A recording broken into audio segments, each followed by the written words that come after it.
This is CBS 6 News in high definition.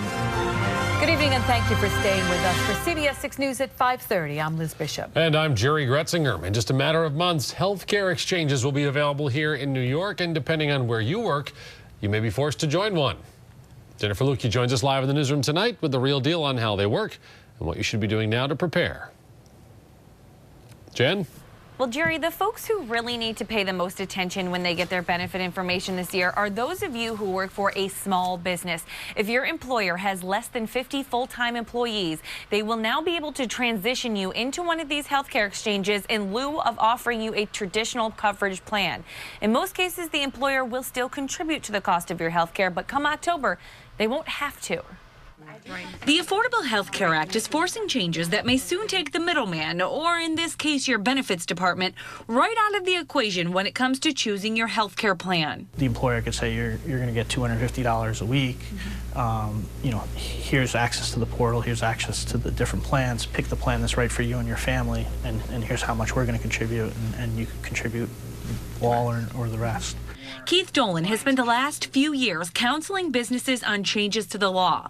Many small local businesses are deciding right now if they will offer insurance at all, and if they do, whether it'll be a traditional option or through one of the new healthcare exchanges. The exchange will spit out information to you to show you the number of health plans that are available to you that might fit your needs, and you'll be able to shop and compare individual health plans on that basis.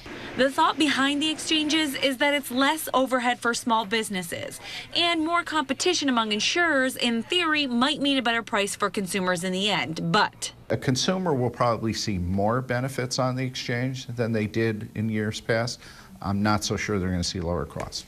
Because really, it's just a different way to buy insurance. But either way, employees will have to be a lot more diligent when it comes to what's being offered. But basically, if you work for a smaller company with less than 50 employees, this is going to be a very important year for you to really take charge of the plan that you're choosing and the options that are available for you. Yes, we're counseling that our clients that are in that space, that they're going to have to devote significant more time in making sure that their employees understand the path that they're taking.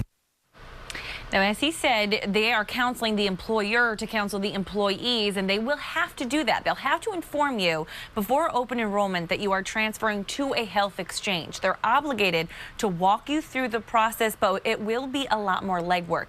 There will also be individual exchanges available for those who don't have full-time work, don't have insurance, and don't qualify for an assistance program. All of these exchanges will open in October, and between now and then, we, of course, will continue to do stories on this topic to make sure you've got all the information you need. But for now, we're live in the newsroom. Jennifer Lukey, CBS 6 News. All right, thanks, Jen. And something to keep in mind when talking about all this, if you don't have insurance and don't get into one of those healthcare exchanges, starting next year, you'll be penalized. In 2013, the penalty is $95 per adult and $47.50 per child. In 2014, that jumps to $325 per adult and $162.50 per child. In 2015, the penalty will be $695 per adult and $347.50 per child. Jen will have more information on that part of the story tonight at 6:30.